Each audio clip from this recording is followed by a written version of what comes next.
بسم اللہ الرحمن الرحیم۔ شروع اللہ پاک کے نام سے جو بڑا ہی مہربان نہایت ہی رحم والا ہے۔ چار چوروں نے ایک بیش قیمت گھوڑی چرائی اور وہاں سے دور دراز علاقہ میں فروخت کرنے کے لیے گھوڑوں کی منڈی میں لے گئے۔ دو چور کھانا وغیرہ خریدنے کے لیے شہر چلے گئے اور دو گھوڑی کے پاس موجود رہے۔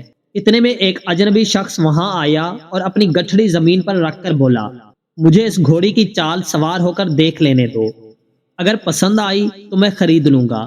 چوروں نے باخوشی اس کی اجازت دے دی۔ اجنبی نے سوار ہوتے ہی گھوڑی کو جو ایل لگائی تو یہ جا وہ جا، چند لمحوں میں وہ نظروں سے غائب ہو گیا۔ چور اپنی اس غلطی پر بہت شرمندہ ہوئے، لیکن اب کیا ہو سکتا تھا۔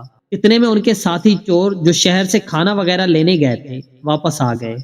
گھوڑی کو موجود نہ پا کر اپنے ہمراہیوں سے دریافت کیا کہ گھوڑی کتنے میں فروخت ہو گئی۔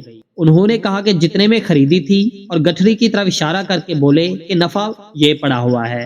گٹھڑی کو جو کھول کر دیکھا تو خالی پایا۔ بے بسی اور لاچاری کے عالم میں غصے سے ایک دوسرے کو لعنت ملامت کرتے ہوئے وہاں سے چل دیے۔